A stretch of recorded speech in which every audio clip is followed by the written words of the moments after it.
اهلا بيكم في فيديو جديد. النهارده هنتكلم عن المزاج.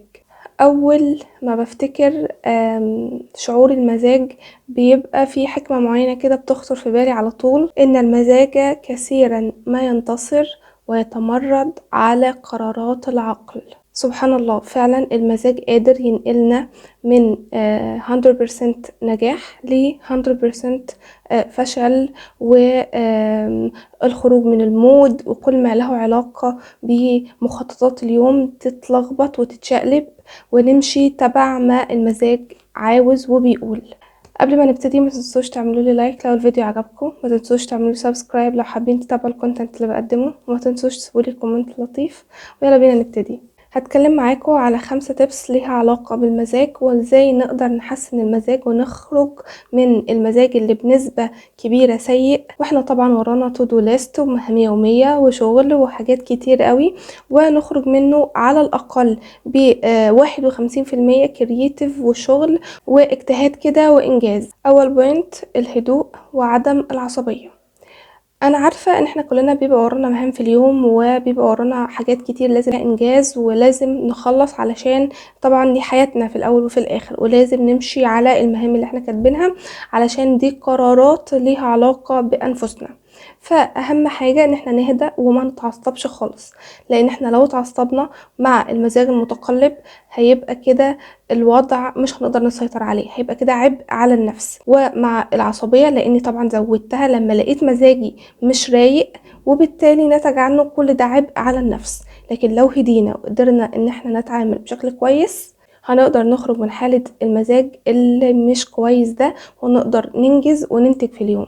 ما تنسوش برضو تقيموا حدة المزاج اللي انتوا عايشين فيه. يعني مثلا حدة المزاج هتبقى من كام لكام؟ من 30 ل 60% ولا من 50 ل 80%؟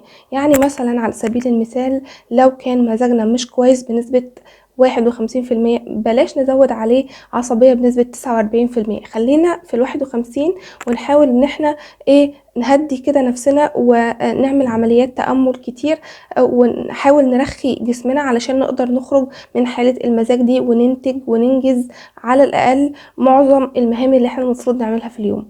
أما لو احنا زودنا على 51% من المزاج المتقلب 49% عصبية، فلا احنا كده هننهار ومش هنعمل أي حاجة في اليوم. رقم 2، نبعد عن الأشخاص المتسلطة وآكلة الطاقة والأشخاص اللي بيقدروا يحولوا مزاجنا من مزاج جيد إلى مزاج أسوأ. لازم أسأل نفسي سؤال مهم جدا جدا جدا في البوينت دي: لو حصل ومزاجي اتغير بسبب شخص هتصرف معاه بعد كده ازاي؟ أولا هو ما ينفعش شخص أصلا يغير مزاجي من جيد لأسوأ أو من سيء لجيد. عشان بس نبقى فاهمين، لو احنا مش مالكين مفاتيح السيطرة على الايموشنز والعواطف وكل ما له علاقة بينا، الاشخاص ما ينفعش ابدا يعملوا كده. احنا لازم نراجع نفسنا في البوينت دي بالذات، ولازم نشوف مفاتيح مشاعرنا وعواطفنا مع مين، مع الاشخاص بره ولا معايا انا ونفسي من جوه.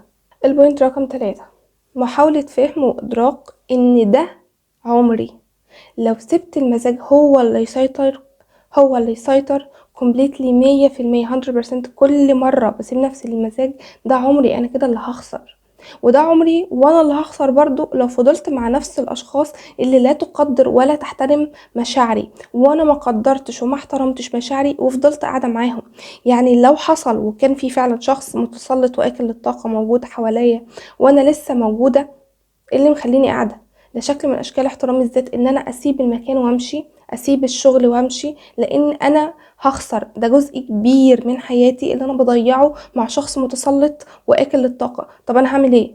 طب انا هفضل مكمله؟ ده انا كده هبقى في سيركل مش عارفه اخرج منها. لازم نحاول والناس اللي بتقول اصل انا مش هلاقي شغل، اصل بره مفيش شغل، لا، في كل حاجه موجوده. بلاش بس احنا نعلق شماعتنا على النصيب ونعلق شماعتنا على مفيش شغل، البلد مش كويسة. لا، كل حاجة موجودة وكل حاجة لسه بخيرها، بس احنا بس نغير تفكيرنا السلبي ده ونحوله لإيجابي، ونحاول فعلا نحترم ونقدر ذاتنا على قد ما نقدر. بوينت رقم 4، بعض الأسئلة اللي ممكن تساعدكم في الخروج من المزاج المتقلب ده لو بيحصل لكم كتير.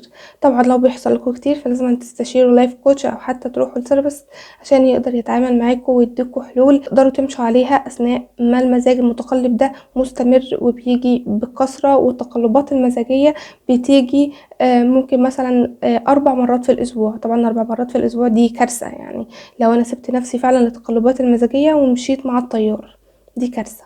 النقطة رقم 5، طبعا دي بعض الحلول اللي ممكن انها تساعد في التخفيف من التقلبات المزاجية.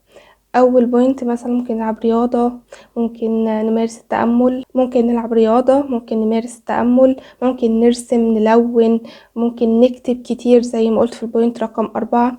وهنا هنبتدي نحس ان احنا ايه عندنا سعادة كده. اصلا الرياضة بترفع هرمون السعادة وبتقلل هرمون الكورتيزون اللي له علاقة بالتوتر والقلق. وطبعا هنا هتخف النوبات اللي ليها علاقة بالتوتر والقلق والتقلبات المزاجية كتير كتير كتير، علشان ان شاء الله نقدر نستمر ونكمل باقي حياتنا بالطريقة اللي احنا عاوزينها، مش بالطريقة اللي المزاج عايزها. كانوا دول 5 نقاط اتكلمت معاكم فيها عن المزاج. اتمنى يا رب تقدروا تحسنوا مزاجكم. اشوفكم في فيديو جديد، مع السلامة.